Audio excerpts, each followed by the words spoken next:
இந்து மக்கள் கட்சியின் சார்பிலே தமிழகம் முழுக்க சனாதன இந்து தர்ம எழுச்சி பொதுக்கூட்டங்கள், மாநாடுகள், கருத்தரங்கங்கள், பேரணிகள் வெகு சிறப்பாக நடைபெற்று வருகிறது. இந்த சேலம் மாவட்டத்திலே இப்படி ஒரு நிகழ்ச்சி நடத்த வேண்டும் என்று திட்டமிடுகிற பொழுது இந்த நிகழ்ச்சியை ஒரு முப்பெரும் விழாவாக நடத்த வேண்டும் என்று நம்முடைய மாவட்ட தலைவர், காவிப்படை தளபதி திரு பெரியசாமிஜி அவர்கள் முயற்சி எடுத்தார்.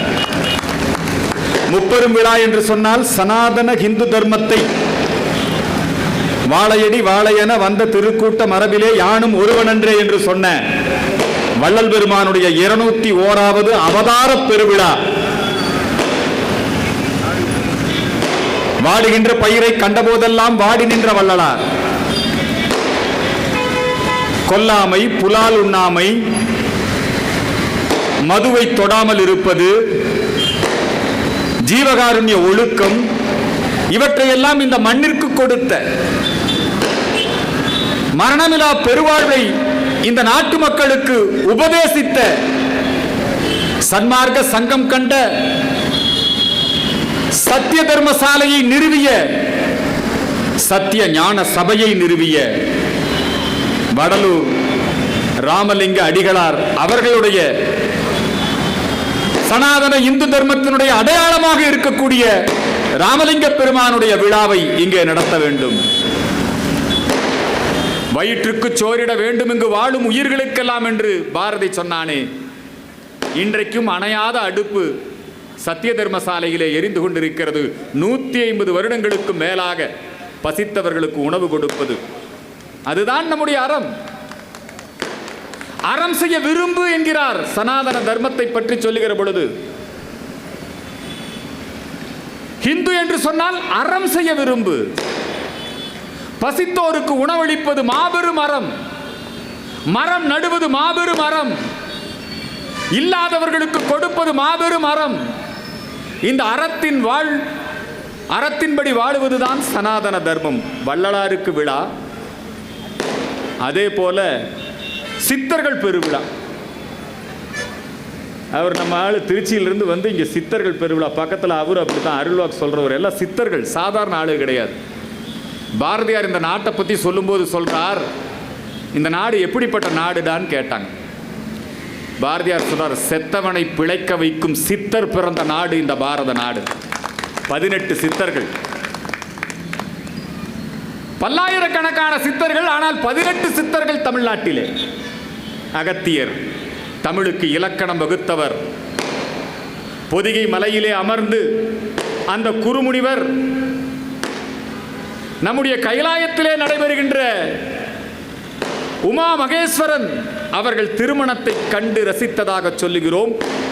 சிவபெருமான் தமிழை உருவாக்கி அகத்தியனிடத்திலே கொடுத்து அதற்கு இலக்கணம் வகுக்க சொன்னார். தமிழுக்கு இலக்கணம் வகுத்தவன் அகத்தியன். அவர் ஒரு தமிழ் சித்தர். 18 சித்தர்கள்ல தமிழனுடைய தனிப்பெரும் கலை மருத்துவம், சித்த மருத்துவம், ஜோதிடம், இதெல்லாம் தானுங்க சனாதன தர்மம்.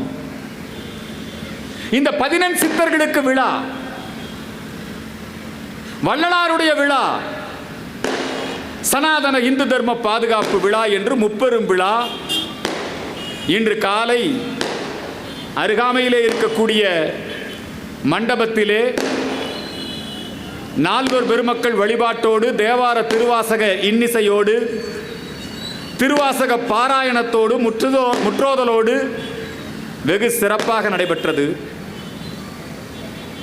அதனைத் தொடர்ந்து வள்ளலாருக்கு விழா, அகவல் பாராயணம், இதெல்லாம் தான் இந்து சமயம். இன்னைக்கு நம்முடைய வள்ளலார் அவர்கள் உருவாக்கிய, அவருடைய காலத்திலே அவருடைய அறப்பணிக்காக, சன்மார்க்க சங்கத்திற்காக வடலூரிலே இருக்கக்கூடிய பல மக்கள் நிலங்களை தானமாக கொடுக்கின்றார்கள். அதிலே சத்திய ஞான தர்மசாலையை அமைக்கின்றார்.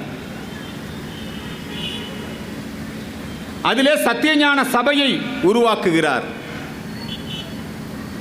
ஜோதி தரிசனம் நடைபெறும். உலகத்தில் இருக்கின்ற எல்லா மக்களும் அங்கே வந்து கூடுவார்கள். அதற்காக ஒரு வெட்ட வெளியிலே இருந்தால் ஞான பெருவெளியை நீங்கள் தரிசனம் செய்யலாம். அதுக்காக அவர் உருவாக்கியிருக்கார்.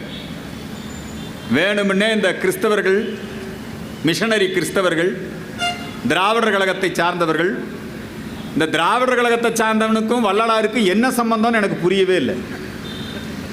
வள்ளலார் வந்து கொல்லாமை, புலால் உண்ணாமை இதை வலியுறுத்துகிறார். நீ மாநாடு நடத்துறதே மாட்டுக்கறி விருந்து மாநாடு நடத்துற.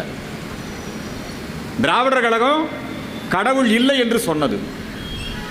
இவனுக்கெல்லாம் ஏதோ ஈவேரா தான் வள்ளலாரையே அடையாளம் காட்டினாருங்கிறான். ஈவேரா வாழ்நாள் முழுக்க வள்ளலாருடைய கொள்கையை எதிர்த்தவர். சன்மார்க்க சங்கத்தின் மீது தாக்குதல் நடத்தியவர் ஈவேரா. அந்த வரலாற்றை மறைத்துவிட்டு இன்னைக்கு திமுக காரனெல்லாம் வள்ளலார் தமிழ்ல அகவல்கள் பாடி இருக்கிறார், வள்ளலார் பிராமணர்களுக்கு எதிரானவர், வள்ளலார் ராமருக்கு எதிரானவர்னா.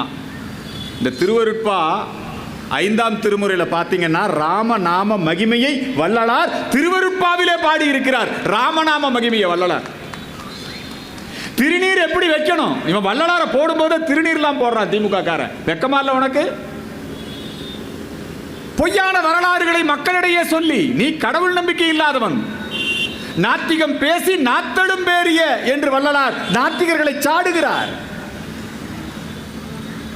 வள்ளலார சங்கம் வச்சாரு, சங்கி. வள்ளலார் வச்சதுக்கு பேர் என்ன? சன்மார்க்க சங்கம். அவர் என்ன பேர் வச்சாரு? சமரச சுத்த சன்மார்க்க சங்கம். சங்கம் வச்சா வள்ளலார் சங்கி. இவன் என்னங்கிறான், வள்ளலாருக்கும் சனாதன இந்து தர்மத்துக்கும் சம்பந்தம் இல்லைன்னு பொய் பிரச்சாரம் பண்றான். ஊரு முழுக்க சாராய கடையை, டாஸ்மாக் கடையை திறந்து வச்சுக்கிட்டு வள்ளலாருக்கு விழா எடுக்கிறியே, வெக்கமா இல்லையா திமுக காரனே உனக்கு? அங்க வடலூர்ல சத்தியஞான சபைக்கு நீங்க உள்ள போகணும்னா, தரிசனம் பண்ணணும்னா அங்க வள்ளலாரே எழுதி போட்டிருக்காரு, கொலை, புலால் மறுத்தல், குடி இது இருக்கிறவன் வரக்கூடாது. அங்க ஈவேரா போக முடியுமா? அண்ணாதுரை போக முடியுமா? இங்க வரலாம். சேலம் மாநாட்டுக்கு இவனை எல்லாம் நீ வச்சுக்கலாம். சேலம் மாநாட்டுக்கு எதுக்கடா ஈவேராவை வச்சிருக்க நீ?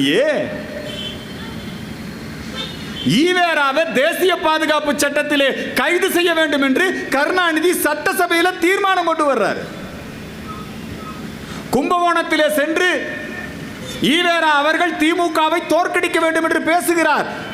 கடவுள் இல்லை என்று சொல்லி பொய் பிரச்சாரம் செய்கின்றார். அங்கே அவர் ராமாயணத்தை, மகாபாரதத்தை இழிவுபடுத்துகிறார். இவரை எப்படி காங்கிரஸ் கட்சி நடமாட விடுகிறது? காமராஜர் ஆட்சி, பக்தவத்சலத்துடைய ஆட்சி, ஏன் அவரை தேசிய பாதுகாப்பு சட்டத்திலே கைது செய்யவில்லை? சட்டமன்ற குறிப்பில் இருக்குது. எப்பா உதயநிதி, மு.க. ஸ்டாலின், நீங்க எல்லாம் போய் அந்த சட்டமன்ற குறிப்பில் கருணாநிதி ஈவேராவை என்ன பேசியிருக்காருன்னு எடுத்து பாரு, படி. எதுக்காக திமுக ஆரம்பிச்சீங்க? தீக்கால இருந்து திமுக ஏன் வந்தது? அது துரைமுருகன் நல்லா சொன்னாரு. திமுக உதயமானது எங்க வேலூர் மாவட்டத்தினால தான். இங்க தான் மணியம்மை இருந்தாங்க. இந்த மணியம்மையை பார்க்கறதுக்கு ஈவேரா வந்தாரு, மணியம்மை கூட்டிட்டு போயிட்டாரு. நாங்கெல்லாம் அவர் மணியம்மையை கல்யாணம் பண்ணிக்கிட்டதை எதிர்த்தோம். அண்ணாதுரை, கருணாநிதி இல்லையா, ஈவிகே சம்பத்து, மதியழகன், நாங்கெல்லாம் அவர் கல்யாணம் பண்ணிக்கிட்டதை எதிர்த்தோம். நாங்கள் தனியாக ஒரு கட்சி ஆரம்பித்தோம், ராபின்சன் பூங்காலிருந்து. நீ கட்சி ஆரம்பித்தது யார் எதிர்த்து ஆரம்பிச்சிருக்க? தீக்காவை எதிர்த்து திமுக ஆரம்பிச்சிருக்க. தீக்கால இருந்தால் சாமி இல்லைன்னு சொல்லணும். அண்ணாதுரை இந்த சாமி இல்லைன்னு சொல்லிட்டு இருந்தா எப்படா நமக்கு ஓட்டு போடுவான்? அதனால அண்ணாதுரை என்ன பண்ணார்னா, இனிமேல் சாமி இல்லைன்னு சொல்லாதீங்க, ஒன்றே குலம் ஒருவனே தேவன் என்று திருமூலர் திருமந்திரத்தில் சொல்லியிருக்காரு. அதனால அதை ஏற்றுக்குவோம்ட்டார் அண்ணாதுரை. தீக வேற, திமுக வேற. தீக சாமி இல்லைங்கிற கட்சி, திமுக சாமி கும்பிடுற கட்சி. திராவிடர் கழகம் என்பது இந்திய சுதந்திரத்தை துக்க தினம் என்று சொன்னார். ஈவேர் என்னட்டார், இதெல்லாம் துக்க தினம், எவனும் கொண்டாடாதீங்கன்ட்டார். உடனே அப்போ புரட்சி நடிகர், லட்சிய நடிகர் SSR எல்லாம் கருப்பு கொடி ஏற்றினார். அண்ணாதுரை சொன்னார், இது ஈவேரா அவர்கள் துக்க தினம் என்று சொன்னால் நான் இதை இன்ப தினம் என்று சொல்லுகிறேன் அண்ணாதுரை. ஈவேரா அவர்கள் தனி திராவிட நாடு என்று சொன்னார். அண்ணாதுரை சொன்னார் நான் திராவிட நாடு கோரிக்கையை கைவிடுகிறேன் அப்படின்னார். திக வேற திமுக வேற. திகாலிருந்து திமுகவை அண்ணாதுரை துவக்கிய உடனேயே அவர் சொன்னார் கண்ணீர் துளிகளின் கட்சி. அண்ணாதுரை காஞ்சிபுரத்தில் தேர்தலில் போட்டியிடுகிற பொழுது அண்ணாதுரையுடைய குடும்பத்தை ரொம்ப மோசமா சொல்லி இவங்கெல்லாம் விபச்சாரிக்கு பிறந்தவனுங்க வேற மாதிரி திட்டினாரு. உடனே அண்ணாதுரை என்ன பண்ணாருன்னா ஒரு விளக்கு எடுத்துக்கொண்டு போய் என்னை இப்படி வேசி மகன் திட்டிருக்காரு, ஏன் எங்களை ஈவேரா வேசி மகன் சொல்றாருன்னா அதனால தான் நாங்கள் சொல்கிறோம் அவரை தந்தை பெரியார்னு சொல்கிறோன்னாரு. ஏன்னா இவனுக்கெல்லாம் அப்போ அவன் தான் ட்ரோனில் கொண்டு ஈவேராவை போடுறான். ஏன்டா ஈவேராவாடா திமுகவை ஆரம்பித்தான்? இந்த மானமுள்ள ரோசமுள்ள திமுக காரன் அண்ணாவை நேசிக்கிற, கருணாநிதியை நேசிக்கிற, மு.க. ஸ்டாலினை நேசிக்கிற திமுக காரன் எப்படா ஈவேராவை ஒத்துக்கிறீங்க நீங்க? அவன் உங்க மண்டையில் உட்கார்ந்துக்கிட்டான், அவ்வளவுதான். எந்த கட்சி ஆளுங்கட்சியா இருந்தாலும் அந்த கட்சியில போய் ஒட்டிக்குவான். காமராஜரை எதுக்காக ஈவேரா ஆதரிச்சாரு? அண்ணாதுரையை தோக்கடிக்கணும், அதுக்கு தான் ஆதரிச்சாரு காமராஜரை. அண்ணாதுரை தமிழனே இல்லை, பச்சை தமிழர் காமராஜர்னாரு. ஏன்னா காமராஜர் ஆட்சி இருந்தது. அண்ணாதுரை ஆட்சிக்கு வர்ற வரைக்கும் ஈவேரா அண்ணாதுரையை திட்டிக்கிட்டே தான் இருந்தார். அண்ணாதுரை ஆட்சிக்கு வந்ததுக்கு அப்புறம் நேரா போய் பார்த்து அதுக்கப்புறம் அண்ணாதுரையை புகழ்ந்து அப்ப கூட பேசல. ரூபாய்க்கு 3 படி அரிசின்னு நீ சொல்றியே, இந்த கழகத்துக்காரன் சொல்றானே ரூபாய்க்கு 3 படி அரிசின்னு எப்படி போட முடியும் எவனாவது கேட்டீங்களா? அவன் இலவசமா கொடுக்குறாங்கிறதுக்காக எல்லாம் ஓட்டு போட முடியுமா? இந்த வாய்ச்சொல் வீரர்களை நம்பி நீங்க ஓட்டு போடலாமா? ஈவேரா எதிர்ப்பு தெரிவிச்சார். அண்ணாதுரைக்கு ஓட்டு போடாதீங்கன்னாரு, கருணாநிதிக்கு ஓட்டு போடாதீங்கன்னாரு. இவனுங்கெல்லாம் சேலத்தில் ஈவேரா அப்புறம் அண்ணா ஒருத்தனுக்கு ஒருத்தர் பார்த்துக்க மாட்டான், பேசிக்க மாட்டான், கண்டபடி கெட்ட வார்த்தையில் திட்டிகிட்டு இருந்தான் இல்லைங்களா? அதுக்கப்புறம் அண்ணாவுக்கு அப்புறம் கருணாநிதி, கருணாநிதிக்கு அப்புறம் யாருன்னு பிரச்சனை வந்தது. கொஞ்ச நாள் வைகோவை அப்படி போட்டாங்க, இல்லை ஸ்டாலின், அப்புறம் ஸ்டாலினுக்கு அப்புறம் உதயநிதி. இந்த சேலம் மாநாட்டில் இன்பநிதியை கூட்டிட்டு வரணும். வெக்கமா இல்லை? கேட்டா சுயமரியாதைக்காரன், கேட்டா வாரிசு அரசியல் அல்ல, மக்கள் எங்களை தேர்ந்தெடுக்கிறார்கள். அந்த மாநாட்டில் எதுக்காக ட்ரோன்ல ஈவேரா படத்தை போடுற? எதுக்காக என்ன திமுக என்ன தீக்காவா மாறிடுச்சா? திமுக இருக்கக்கூடிய ஆளுகளை சிந்திக்க வேண்டாமா?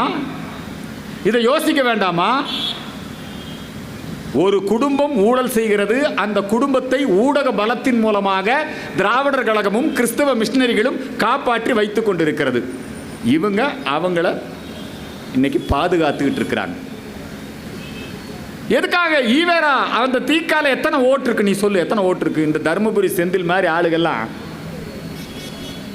அரசியல் சாசனம் அம்பேத்கர் கொண்டு வருகிறார், அந்த அரசியல் சாசனத்தை எரிச்சது ஈவேரா. இவனுங்கெல்லாம் இன்னைக்கு அம்பேத்கர் படத்தை போட்டுக்கிறான். நான் பார்க்குறேன், இந்த விடுதலை சிறுத்தைகள் மாநாடு நடத்தினா அவன் அம்பேத்கர் படத்தை போட்டுக்கிறான், கூட ஈவேரா படத்தை போட்டுக்கிறான். இந்த 2 பேர்த்திற்கும் விடுதலை சிறுத்தை கட்சியினுடைய கொள்கைக்கு என்னடா சம்மந்தம் சொல்லு? எந்த காலத்திலேயாவது அம்பேத்கர் ஈவேரா ஒத்துக்கிட்டு இருக்காரா அல்லது ஈவேரா அம்பேத்கரை ஒத்துக்கிட்டு இருக்கிறாரா? மக்களை ஏமாற்றுகிறார்கள்.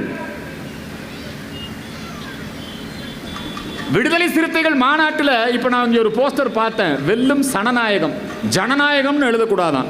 கீழே யாரா பேர் எழுதியிருக்கான்னா விடுதலை சிறுத்தை கட்சி பொறுப்பாளர் போஸ்ட் அடிச்சிருக்கிறான், அவன் பேர் ஜவகர். ஏன் ஜவகர சவகர்னு எழுத? அது மட்டும் ஏன் ஜவகர்னு எழுதியிருக்கிற? திருமாவளவன் அவர்கள் அரசு எந்திரத்தின் பலம். திமுக மாநாட்டுக்கு எப்படி கூட்டம் சேர்த்துனானுங்க? எல்லா போக்குவரத்து அதிகாரியும் கூப்பிட்டு, ஆர்டிஓ எல்லாம் கூப்பிட்டு, ஒரு தொகுதிக்கு 20 பஸ்ஸு, கையில் பணம் 1000 ரூபா, ட்ரெஸ்ஸு, பிரியாணி.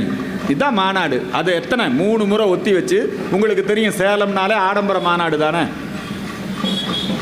இந்த சேலத்திலே வீரபாண்டியார் திராவிட முன்னேற்ற கழகத்தில் அசைக்க முடியாத தலைவராக இருந்தார். அந்த வீரபாண்டியருடைய குடும்பம், அவங்க பசங்க இன்னைக்கு அதையெல்லாம் தாண்டி இப்பெல்லாம் பூரா புதுசா வந்துட்டான் நிறைய பேர் திமுகல.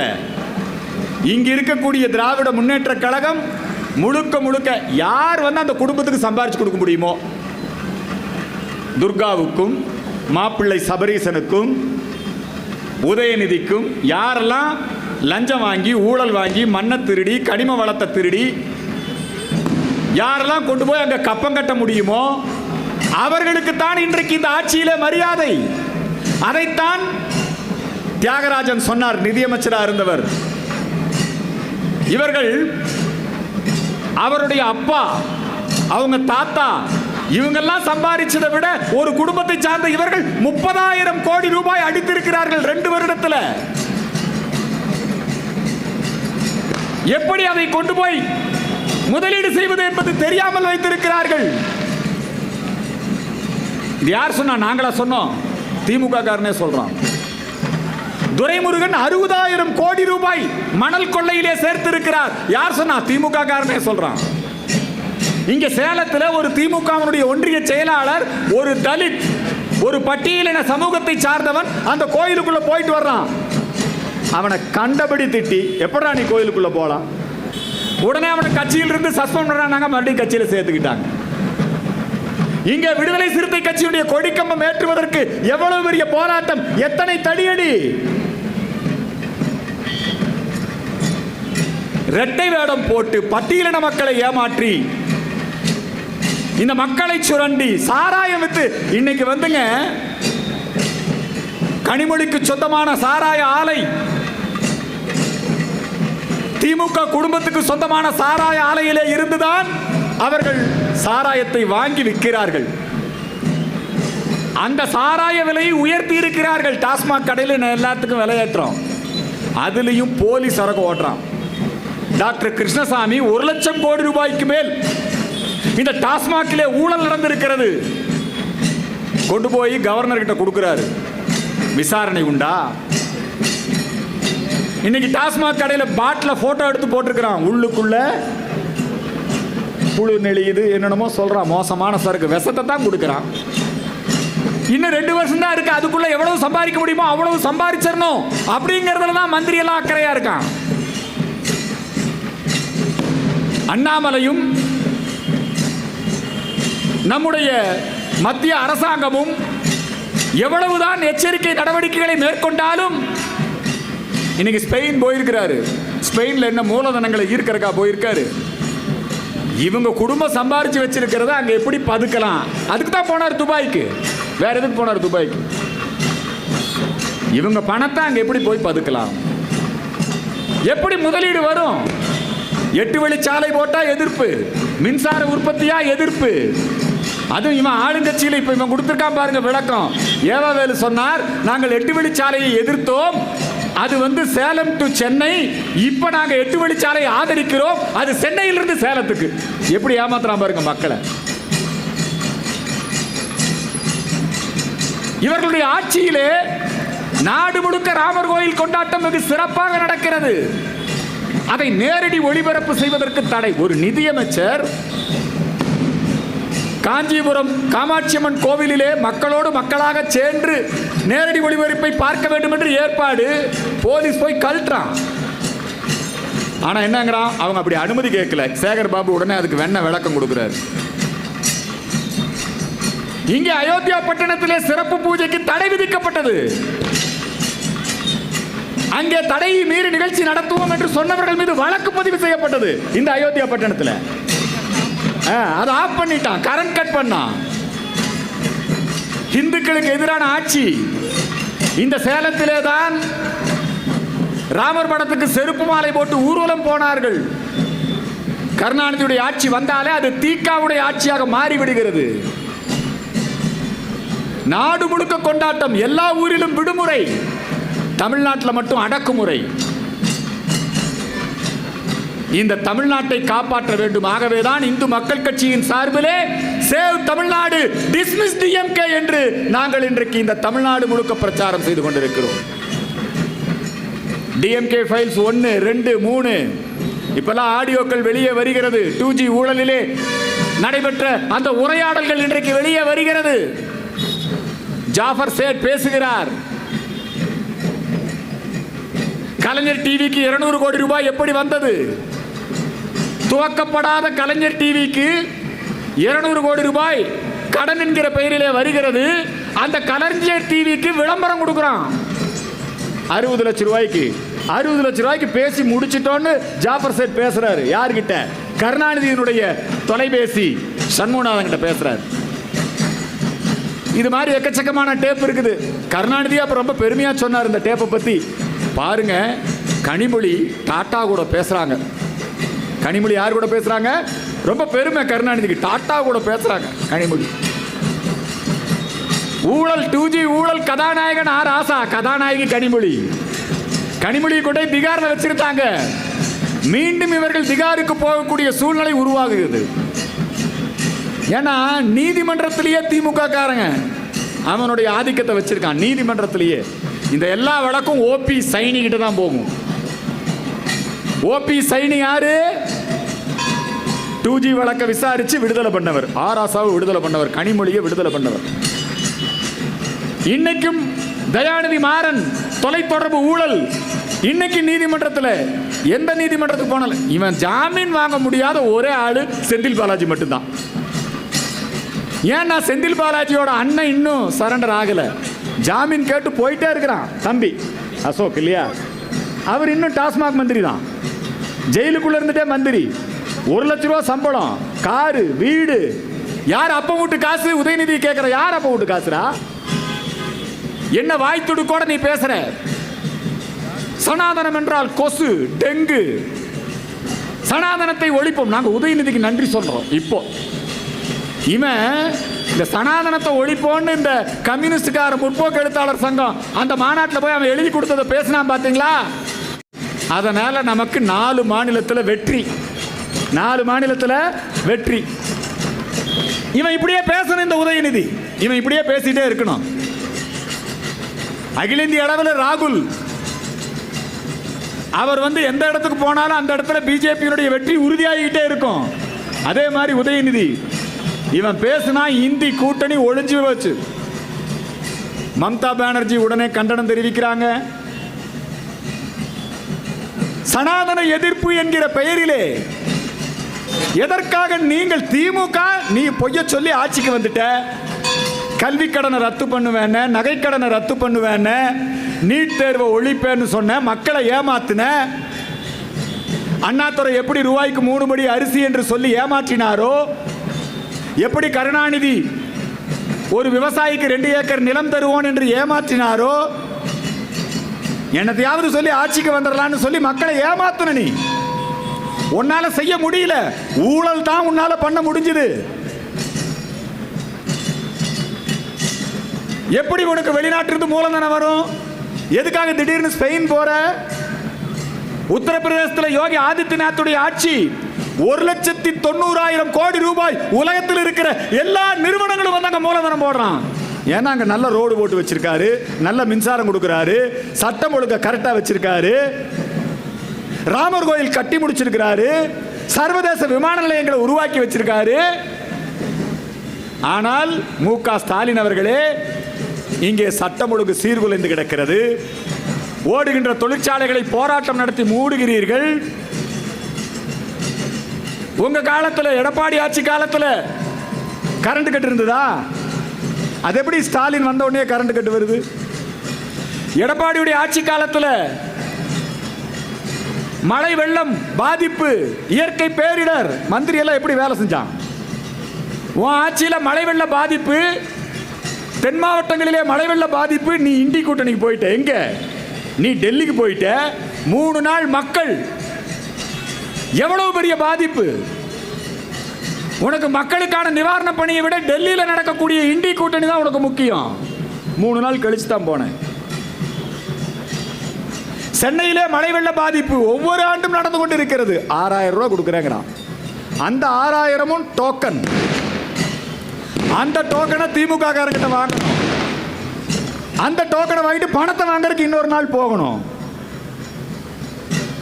மக்களை எவ்வளவு ஏமாத்துறான் பாருங்க. நேரடியாக வங்கி கணக்கில் விவசாயிகளுக்கு 4 மாதத்திற்கு ஒரு முறை வருடத்திற்கு 6000 ரூபாய் 3 தவணையாக அங்கே வரவு வைக்கப்படுகிறது. நீ எந்த காலத்தில் இருக்க?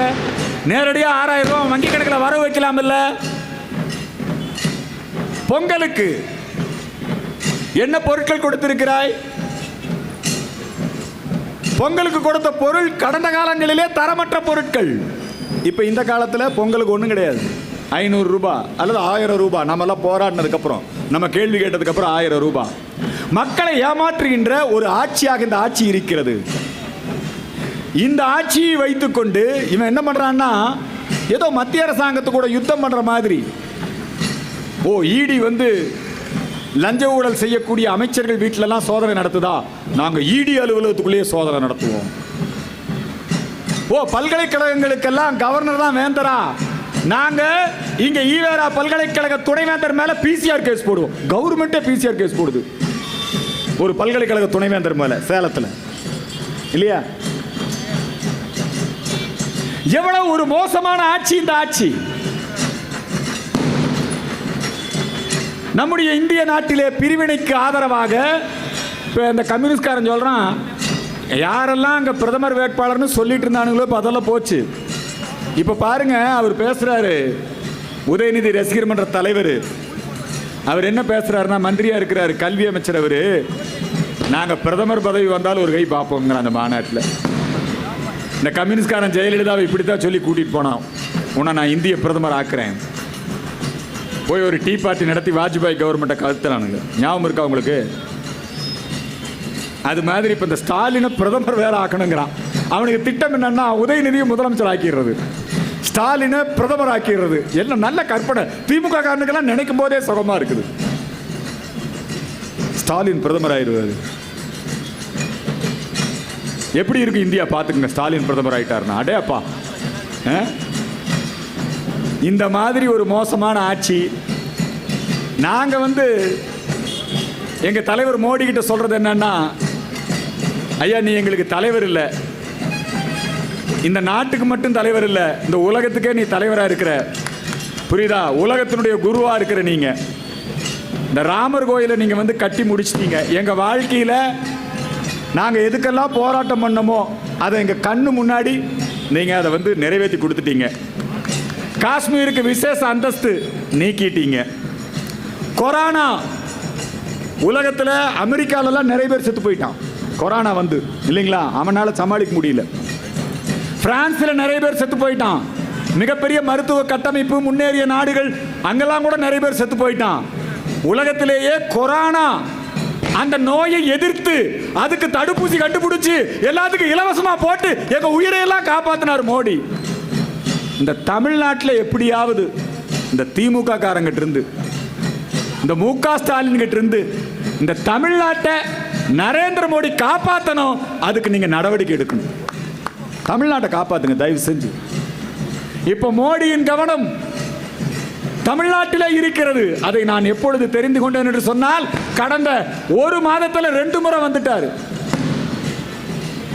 நலத்திட்டங்களை துவக்கி வைப்பதற்காக சேலம் விமான நிலையம், மன்னிக்கணும், திருச்சி விமான நிலைய விரிவாக்க பணிகளுக்காக அங்கே அவர் பேசினார். அதுக்கப்புறம் ராமர் கோயில் கட்டுறதுக்கு முன்னாடி அவர் விரதம் இருக்கிறார். சபரிமலைக்கு மாலை போட்டால் விரதம் இருப்போம், காலில் செருப்பு போட மாட்டோம், தரையில் தான் படுப்போம், சாப்பிடுவோம். இவர் இருந்த விரதம் சாப்பாடு சாப்பிடல, இளநீ பால், சரணகோஷம் சொல்லி மந்திரங்களை சொல்லி அவர் சித்திரகூடத்திலே ராமர் தன்னுடைய வனவாசத்தை துவக்கிய இடத்திலே அந்த விரதத்தை துவக்கி 10 நாள் விரதம் இருந்தார்கள். சும்மா பிராண பிரதிஷ்டை பண்ணல. பிராணன் என்ன? உயிர். பிராணன் என்ன? உயிர். இந்த உயிர், இந்த நாட்டினுடைய உயிர் ராம நாமம். ராமன் இந்த நாட்டின் உயிர். அந்த ராமனை, அந்த ராமன் நரேந்திர மோடிக்கு பிராணன். இந்த நாட்டு மக்களுக்கு ராமன் உயிர். அந்த உயிரை பிரதிஷ்டை செய்கிறதுக்கு முன்னாடி தன்னுடைய உடலை பக்குவப்படுத்திக் கொண்டார். திருமாவளவன் கேட்குறான், ஏன் சங்கராச்சாரியாரை வச்சு பண்ணியிருக்கலாமல்ல, ஏன் நீங்கள் மடாதிபதி வச்சு பண்ணியிருக்கலாமல்ல, நீ தான் சொன்ன கருவறைக்குள்ளே போகணும்னு. இன்னைக்கு கருவறையிலேயே ராமனையே நம்முடைய நரேந்திர மோடி பிரதிஷ்டை செய்திருக்கிறார். நீ வரவேற்க வேண்டாமா? அவர் அந்த விரதத்தை துவங்கி ராமருடைய குலதெய்வம் ரங்கநாதர், ராமருடைய குலதெய்வம் ரங்கநாதர், அந்த ரங்கநாதர் கோயிலுக்கு வந்து பூஜைகள் செய்து தரிசனம் செய்து கம்ப ராமாயணம் அரங்கேறிய இடத்துல உட்கார்ந்து ராமாயணம் பாடி கேட்கிறார். எந்த பிரதமர் பண்ணியிருக்கான் அந்த நாட்டில்? இதுவரைக்கும் இருந்த பிரதமர்ல எவன் பண்ணியிருக்கான் சொல்லு? ரங்கநாதர் கோவிலிலே வழிபாடு முடித்து ராமநாதபுரம் செல்லுகிறார். 22 தீர்த்தங்களை சேகரிக்கிறார். என்ன வயசு? 70-71 வயசுக்கு மேல. அவ்வளவு பக்தியா? கோதண்டராமர் கோவிலிலே சென்று வழிபாடு, அரிச்சல் முனையிலே சென்று வழிபாடு, அதுக்கப்புறம் அங்க போய் ராமர் கோயில் பிரதிஷ்டை இல்லையா? தனி மனிதனாக அல்ல, 140 கோடி மக்களுடைய ராம பக்தருடைய பிரதிநிதியாக சென்று உலகமே அதிசயித்து பார்க்கிறார்கள். அந்த ராமர் சிலை பிரதிஷ்டை முடிஞ்ச உடனே அந்த சிலையை செஞ்சவன் சொல்றான், நான் ராமர் சிலை செய்த பொழுது ஒரு முக பாவனை இருந்தது, குழந்தை ராமர் சிலை. பிராண பிரதிஷ்டை முடிந்த உடனேயே அந்த சிலையினுடைய அருள் பெருகி இருக்கிறது. அந்த பாவனை, அந்த காருண்யம், அந்த தெய்வத்தன்மை அந்த சிலையிலே குடிகொண்டிருக்கிறது.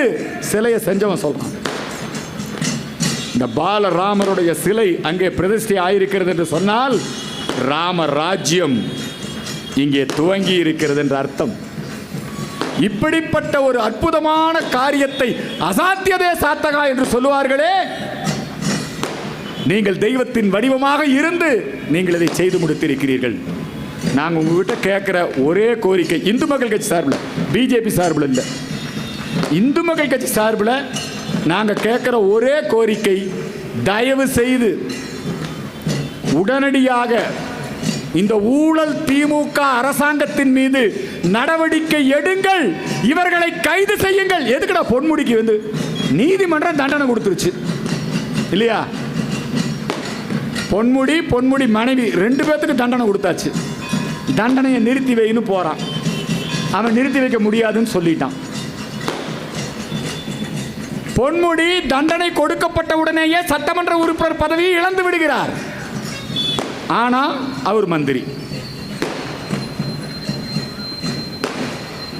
ஜெயிலுக்குள்ள இருந்துகிட்டே ஒருத்த மந்திரி. நீதிமன்றத்திலே வழக்கு விசாரணை நிலுவிலே இருக்கிறது ஐ பெரியசாமி மேல. அதே மாதிரி அனிதா ராதாகிருஷ்ணன் மேல, நம்முடைய தமிழ்நாட்டில் இருக்கக்கூடிய 6 மந்திரிகள் மீது, KKSSRR அவர் மேல, எல்லாத்து மேலையுமே வந்து நீதிமன்றத்தில் அவங்கெல்லாம் நிச்சயமா உள்ள போயிருவான். எல்லாம் சொத்து குவிப்பு வழக்கு. ஒவ்வொருத்தருடைய சொத்து என்ன? சொத்து குவிப்பு வழக்குன்னா அது யார் மேல போடணும்? சபரீச மேல போடணும் முதல்ல. ஏன்னா தமிழ்நாடு லஞ்ச ஒழிப்புத்துறை அதை செய்ய மாட்டான். மத்திய அரசே இந்த சபரீசன் இங்க இருக்கிறதே இல்லை, வெளிநாட்டிலேயே தான் இருக்காரு. இந்த 2 வருஷத்துல உதயநிதி அவருடைய red giant company, cinema company மட்டுமே 2000 கோடி ரூபாய்க்கு மேல.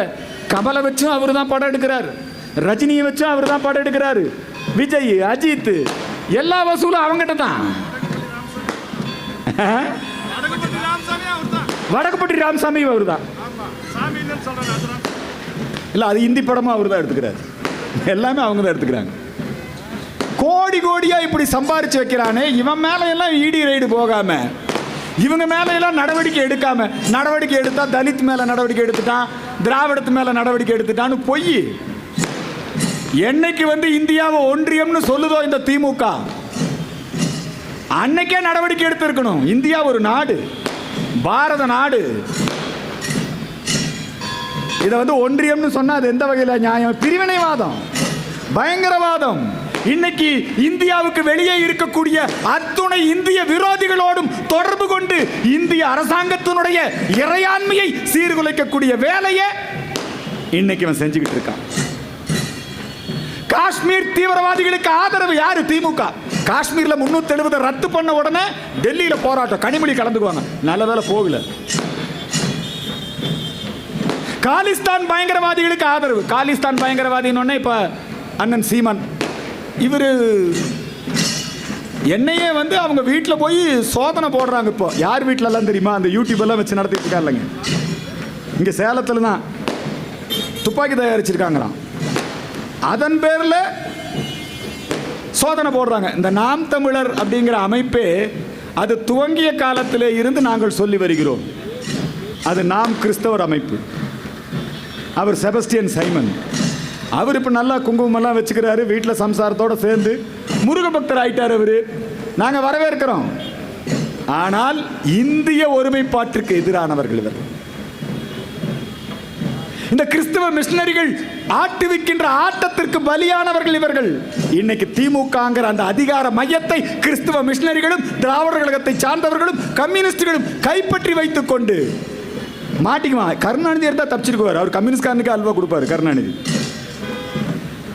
கருணாநிதியா இருந்தா தீகா காரணம் எந்த இடத்துல வைக்கணுமோ அந்த இடத்துல வைப்பாரு. இந்த உதயநிதி மாதிரி அவன் எழுதி கொடுக்கறத படிச்சுட்டா சொல்லுவாரு. கருணாநிதி எப்படி வேணாலும் மாத்தி பேசுவாரு. சண்டாளி இந்திரா, சதிகாரி இந்திராம்பாரு, நேருவின் மகளே வருக, நிலையான ஆட்சி தருகம்பாரு. அண்ணாதுரையா இருந்தா மாசி பேசுவாரு. நான் பிள்ளையாரையும் உடைக்க மாட்டேன், பிள்ளையாருக்கு தேங்காயும் உடைக்க மாட்டேன். அண்ணாதுரையா இருந்தா மாத்தி பேசுவாரு. கருணாநிதியா இருந்தா பேசுவாரு.